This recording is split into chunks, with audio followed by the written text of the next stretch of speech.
Olá pessoal, bem-vindos a mais um vídeo do nosso canal. Eu me chamo Diana e hoje nós vamos resolver alguns exercícios de análise de malhas. Os exercícios que a gente vai resolver é o 3.51 e o 3.55 do Fundamentos de Circuitos Elétricos, SADICO, da quinta edição. E o primeiro problema é o 3.51. Ele pede para a gente aplicar a análise de malhas para determinar V0 nessa figura. E, primeiramente, a gente precisa saber o que é a análise de malhas, né? Como é que a gente faz essa análise desse circuito sem ser pelos nós, como a gente viu nos vídeos passados. Então, primeiramente, a gente vai atribuir corrente de malha I1, I2 e N, as N malhas, por exemplo. Aqui vai ser I1, aqui I2 e aqui I3. Ou então, aqui pode ser I1 e aqui I2 e aqui I3, não importa muito como você nomeia. E aí, aplicar a lei de Kirchhoff das tensões para cada uma das malhas e utilizar a lei de Ohm para expressar as tensões em termos das correntes de malha. E passo 3, resolver o sistema de equações para as correntes de malha. E a lei de Kirchhoff das tensões diz que a soma algébrica de todas as tensões em torno de um caminho fechado ou laço é zero, que algebricamente a gente pode expressar dessa forma aqui. Então, a gente primeiro nomeia essas correntes. Eu vou chamar essa aqui de I1, essa aqui de I2 e essa aqui de I3, nesse sentido indicado por essas setas. E na malha I1, primeiro a gente já percebe que I1 é 5 A, por causa dessa fonte de corrente aqui. Então, essa corrente que passa aqui, nesse laço, vai ser 5 A. Para a malha 2, já não é tão simples, então a gente tem que fazer a análise pela lei de Ohm mesmo. Eu utilizo uma convenção de sinal, tem gente que utiliza outra, mas não faz muita diferença porque o resultado que a pessoa vai encontrar no final vai ser o mesmo. Por exemplo, eu considero que quando essa corrente aqui está entrando no polo negativo de uma fonte de tensão, o sinal vai ser negativo. E nos resistores vai ser positivo. É uma convenção. Tem gente que considera que está vindo aqui do menos para o mais, então fica positivo, e nos resistores tem uma queda aqui. Aí fica negativo. Mas tanto faz, tipo assim, qual você bota negativo e positivo, desde que você analise corretamente e bote os sinais diferentes para as coisas que tem que ser diferentes. Então, eu vou fazer aqui como eu faço, mas fica a critério de cada um. Com essa fonte aqui de 40 volts. Na nossa equação fica menos 40, porque a corrente está entrando aqui no polo negativo, e é como eu analiso. Nesse resistor aqui, a gente vai ter 1 vezes a S2 que está passando, 1 ohm vezes o I2, porque a tensão vai ser corrente vezes resistência. Nesse resistor aqui a gente tem que analisar as correntes, porque não é só I2 que passa aqui, tem o I1 em sentido contrário. Então a gente bota o 2 vezes, e abre o parênteses, o I2, que é a corrente que a gente está analisando aqui, e assim como o método nodal, a gente vai analisar para cada malha que a gente está analisando, que essa corrente vai ser a maior. Então, aqui, como eu estou analisando a malha 2, vai ficar I2 menos o I1. Se eu estivesse analisando a malha 1 e tivesse um resistor, e esse resistor aqui e tal, não tivesse essa fonte, eu ia analisar como I1 menos I2. Mas como a gente está aqui, vamos lá. 2 vezes I2 menos I1. Esse resistor de 4 ohms fica 4 vezes o I2, que está passando nesse sentido para baixo, menos o I3, que está passando no sentido contrário, na malha do lado. Isso tudo vai ser igual a zero. Simplificando essa equação, a gente vai ter 7,2 menos 4,3 igual a 50. E analisando agora essa malha 3 aqui, a gente vai ter menos 20, porque a corrente está entrando no polo negativo. Agora perceba, por exemplo, nessa equação aqui, se eu analisasse da outra forma, botasse a fonte com mais 40 e os resistores com menos, menos, menos e menos. Como a gente está igualando tudo a zero, no final das contas não faz diferença, porque se eu multiplicar a equação inteira por menos 1, eu vou ter uma ou a outra e o resultado vai ser o mesmo. Então, o mais importante é a pessoa analisar corretamente do que a convenção de sinal que a pessoa usa. Voltando para a malha 3, Aqui a gente vai ter menos 20 e aqui a gente vai ter 4, o que eu tinha falado antes. Agora eu estou analisando a malha 3. Aí vai ficar I3, que está passando aqui, menos o I2, que está passando do outro lado. Mais 8 e 3, aqui fica só 8 e 3, porque esse resistor não está sendo compartilhado com alguma outra malha. Então, é só o I3 realmente que passa aqui. Isso tudo vai ser igual a 0. E aí, 12 e 3 menos 4 e 2 igual a 20, a nossa mais uma equação.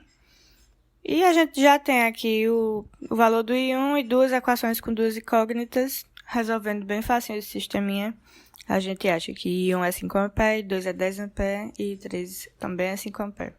Sendo que aí ele pede essa tensão nesse nó aqui. Como é que a gente faz para descobrir essa tensão? Vai ser justamente esse 4 vezes I2 menos I3. Esse I2 é maior do que I3, então o sentido da corrente realmente é para baixo. 4 vezes I2 menos I3 é a tensão nesse nó V0. Porque tensão é a resistência vezes a corrente. A resistência a gente já tem e a corrente a gente encontrou. E vai dar 20 A essa tensão.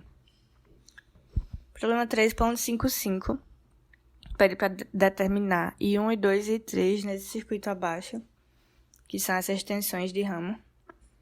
No caso, no problema, por causa de ter muitos Is, eu coloquei todos os Is como sendo a corrente de malha. E aí, no final, a gente acha as correntes de ramo, mas no problema inteiro a gente vai estar lidando com as correntes de malha. E a gente tem uma supermalha, que é quando a gente tem uma fonte de corrente entre dois laços. Por exemplo, essa aqui não é uma supermalha, essa fonte de corrente aqui. Já essa aqui, ela faz com que isso tudo aqui seja uma supermalha, porque ela está entre essas duas malhas. Então, fica difícil determinar a tensão aqui. A fonte de corrente, ela fornece a equação de restrição, assim como no supernó, que é necessário para encontrar as correntes de malha. Uma supermalha ela não possui corrente própria e uma supermalha requer a aplicação das duas leis de Kirchhoff, tanto da tensão como da corrente. E a gente pode transformar aquele circuito. Veja que é o mesmo circuito, a gente só colocou aqui, expressou aqui as correntes de malha que a gente vai lidar. E mãos à obra. Se você perceber, ele nota aqui no circuito todas as equaçõezinhas dos ramos, mas a gente vai esquecer elas um pouco na resolução desse sistema. E toda a notação que eu usar, a gente vai estar lidando, na verdade, com essas correntes de malha, e não a corrente específica do ramo. Para a malha 1, que é essa malha aqui, I1 vai ser 4 A. Esse 1, no caso, é essa corrente de malha aqui. Porque quando a gente tem uma fonte de corrente assim, sem estar ligando entre uma malha e outra, ela já nos dá a corrente de malha. Que no caso, essa daqui vai ser 4 A. Para a malha 2, aí a gente analisa. A gente tem esse 12 e 4 menos I1, porque 4 está nessa direção e 1 está na outra. A gente tem 4 e 4 menos I3. Justamente esse 4 que está aqui, menos esse 3 que está no sentido oposto na outra malha. Menos 8, porque eu estou considerando esse sentido da minha corrente e ela entra para cá. O sentido que você atribui aqui também não faz muita diferença, portanto que você analise corretamente. Mas a gente tem que arbitrar um sentido, então eu arbitrei esse, ele está entrando no polo negativo da fonte e a minha conversão é que aqui é menos 8. Se você tivesse colocado todas essas correntes no sentido contrário, a equação estaria com os sinais trocados, mas não estaria errado. E tudo é igual a 0.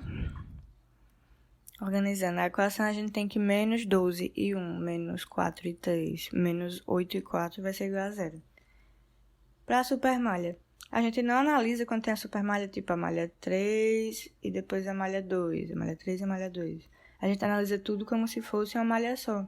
Justamente porque tem aquela fonte de corrente aqui entre essas duas malhas, torna uma supermalha. Então, vamos lá. 6 e 2 menos I1, porque eu estou analisando essa grande malha aqui, aí fiquei 2 menos I1. Mais 10, porque está entrando aqui, nesse sentido do polo positivo da fonte. Menos 2 e 3, porque esse 2 é aqui, e quem está passando aqui é o I3. Menos 4. E 3 menos I4 igual a 0. Organizando a equação, a gente tem que menos 6 e 1 mais 6 e 2, mais 6 e 3, menos 4 e 4 vai ser igual a 0. Aí, a gente tem que analisar também o nó, um dos nós que tá essa supermalha. A gente pode analisar esse C aqui, nó C, esse da pontinha aqui. Analisando esse nó C, ou então analisando diretamente aqui naquela fonte que tá aqui, o 1, que é esse sentido da fonte, ele vai ser o I2 menos o I3. A gente pode analisar por corrente de malha. Ou então no próprio nó, o I1 que está saindo mais o I3 que também está saindo vai ser igual ao I2 que está entrando. Analisar aqui de lei de Kirchhoff da corrente. E a gente pode achar essa equação aí, 1 é igual a I1 menos I2. E a gente tem, então, isolando I2, que I2 é igual a I3 mais I1. E com essas equações a gente pode resolver o nosso sistema. Tudo vai ser igual, o I2 vai ser 3 A, o I3 vai ser 2 e o I4 vai ser 4 A.